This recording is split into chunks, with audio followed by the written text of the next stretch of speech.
Hey guys, this is Red from Paddle Dojo, and I just wanted to make a quick video on time trials and how they relate to folks who have come to the Paddle Dojo and their experience. Recently, also from last year as well, I've had clients come to me and say, "Well, I did the same. I didn't do bad as far as my time trial is concerned, but I didn't blow the doors out, and I'm pretty much still in the same spot that I was before. And my time was maybe a second or two faster, or it's just a second or two slower. But I didn't get any better. At least I don't. At least my time didn't say that. So I come back and I ask them the question. Well, okay. Well, how did you feel in comparison from, this last time trial versus the time trial you did the year before? And 100%, every single one of them had said, felt better, felt great. I didn't have any lower back issues. I didn't have any shoulder problems. I didn't feel like I was redlining. And then at that point, I then come back and say, well, there you go. That's exactly what my goal is. And I make sure I communicate that my goal is to help build your perspective so that way you can paddle smarter and not necessarily kill yourself out there on the water. And because of that, what do I mean by paddling smarter? When we get out there, right, when we go out and we train, we're putting specific imposed demands onto our bodies. And if we do things right, if we do things not necessarily right, but if we do things in a way that can facilitate adaptation, that's when growth and development occurs. Well, a lot of paddlers that come see me, they tend to already be a full cup. And if you're already a full cup, it's really difficult to allow for adaptation. So no matter what imposed demand, this is where people say I'm plateauing. I can't get past 5 miles per hour. I can't, I'm not getting any faster. I'm going to the gym all the time. I'm losing weight, but I just can't get any faster on the canoe. And so the question comes to be that say it's like, okay, why? Why is that? What have you changed? And it's very difficult to change and to do anything when you've already a full cup and you've got that little sliver of, and you don't want to spill. And most people don't spill, all right? They get this cup and then they put a cap on it. It's full. That's it. Plateaued.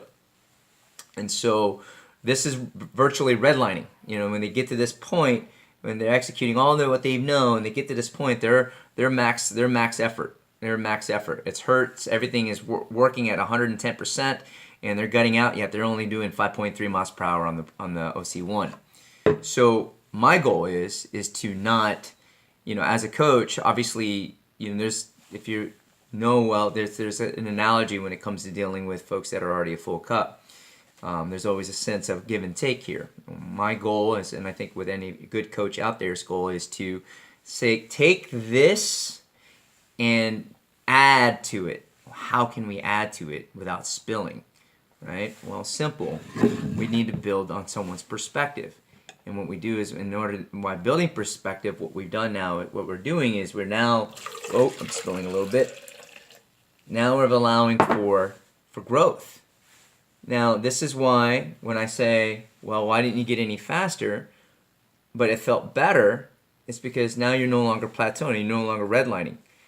And what you've done is now your perspective is allowed, you built on your perspective, and you filled in what you've already known from your past experiences, and yet you weren't anywhere close to redlining. But you didn't know how to get to this level because you still have to fill that spot up, right? This is when you start going, you see the Danny Chings, the Johnny Puakeas, Travis Grants, etc.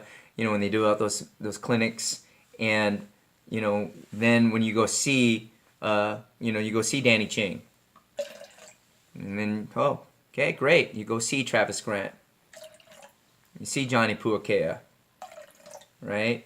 And you see Will Reichenstein or whoever. And in whatever clinic that you go to, Now you're allowing for adaptation. You learn and you allow yourself to grow, right?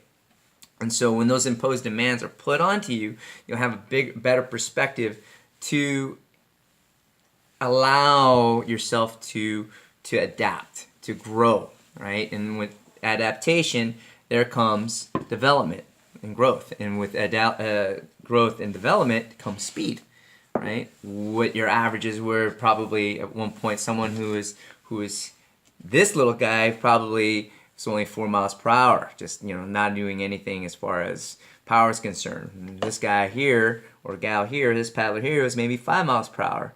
Now this person here is on the average, just on chilling out, is 6 miles per hour. And then the goal is to obviously get up to and fill this one up, right?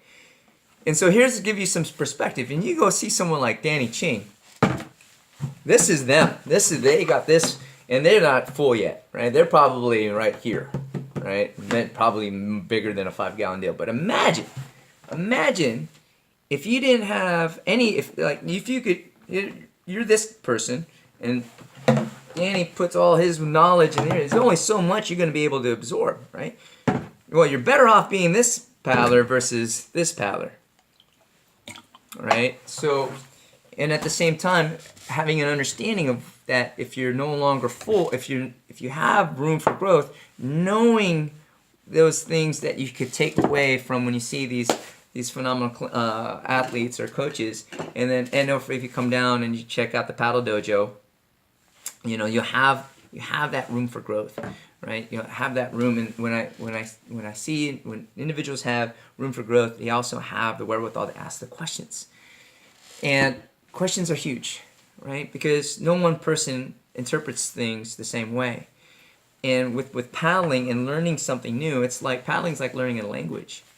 You first got to learn the alphabet, and then you've got to put those letters together to form words, and then those words into sentences, and then those sentences into paragraphs, and paragraphs into essays, etc., and so on and so forth. And so having that understanding and approaching it in that way will lead to a far more enjoyable experience on the water.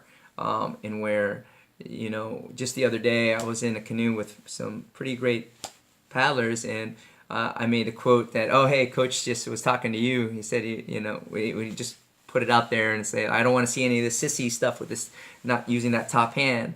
And what was great was everybody in the boat says, "Oh, I certainly hope so." And that in itself, just again, that's where they want to get filled up. Make yourself empty in a sense of where you clear yourself out when you get out there and you get out there and you have the opportunity to get coached.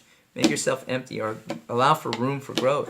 And if you don't know how to move from this to this to this, that's the time to come back and self-reflect and go out and find yourself a coach, and maybe come down to the paddle dojo and we could just have a talk.